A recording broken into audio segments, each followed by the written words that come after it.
Bonjour, alors pour notre vidéo Excel d'aujourd'hui, je vais vous montrer les fonctions de nombre. Les fonctions de nombre, ce sont des fonctions de comptage. Elles permettent de compter des cellules. Bien sûr, il y en a plusieurs, chacune a sa spécialité et chacune peut permettre de compter en fonction du contenu, c'est-à-dire numérique ou alphabétique, ou même vide parfois, d'une cellule, d'une sélection plutôt. Alors, j'ai choisi pour vous cet exemple. Alors, on a un ensemble d'étudiants qui ont des notes. Donc c'est un tableau de notes d'étudiants. Pour la première question, je demande le nombre total d'étudiants. Alors je vais avoir le résultat ici. Et donc je souhaite compter dans ces cellules le nombre total d'étudiants. J'en ai 1, 2, 3, 4, 5 comme vous le voyez.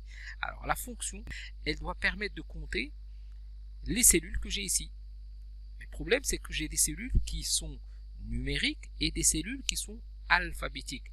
Donc il me faut une cellule qui ne fasse pas la différence entre les cellules numériques ou alphabétiques et donc qui compte les cellules, peu importe leur contenu numérique ou alphabétique. Alors il y a la cellule NB val.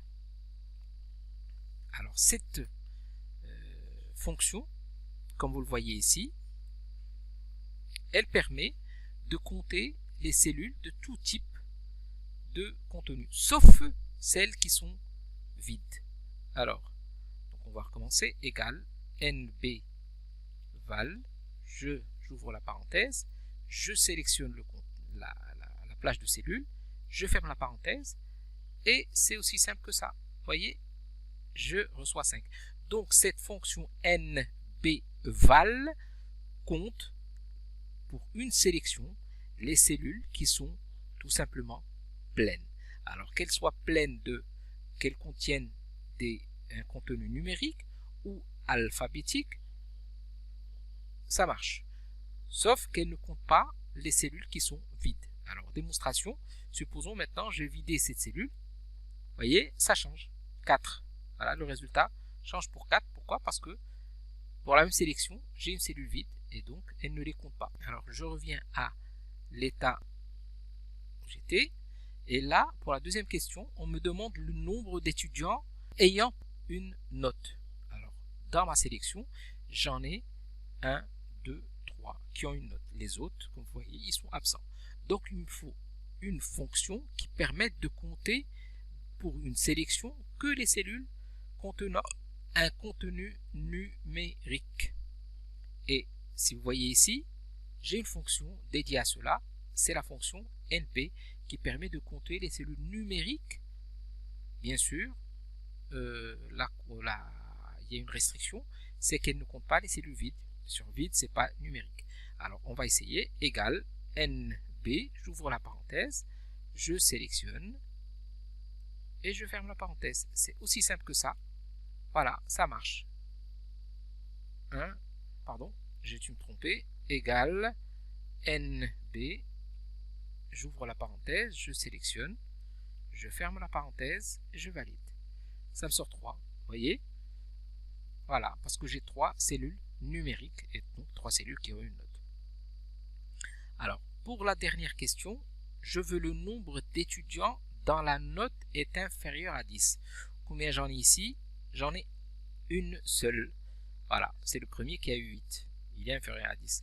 Donc il me faut une fonction qui permette de compter les cellules numériques, mais avec une condition. Alors pour cela, Excel a proposé la fonction nb. Voilà, nb.si. J'ouvre la parenthèse, je sélectionne, toujours la même sélection. Alors là, j'ai demandé à Excel d'appliquer la fonction nb si à une sélection, mais avec une condition, donc point virgule pour passer au deuxième argument, et pour taper la condition, Excel, plutôt cette fonction, a exigé que la condition soit tapée entre guillemets, et donc la condition c'est inférieur à 10, et je ferme les guillemets, je ferme la parenthèse, et je valide. Vous voyez, c'est 1. J'ai une petite astuce pour pouvoir arriver à ce même résultat. et c'est le suivant. Donc, je vais recommencer. Je vais taper la condition dans une autre cellule, donc inférieure à 10. Vous voyez, je l'ai tapé dans une autre cellule. Et maintenant, je vais aller retaper la fonction égale np.si. J'ouvre la parenthèse, je sélectionne. Voilà, donc pour cette sélection, point virgule, répondant à la condition qui est dans la cellule suivante. Et je ferme la parenthèse, je valide. Là, ça m'évite de me rappeler les guillemets. Moi, personnellement, la première fois que j'avais utilisé cette fonction-là, j'oubliais à chaque fois les guillemets. Et donc, vous voyez, j'espère que ça vous sera utile. À très bientôt. Au revoir.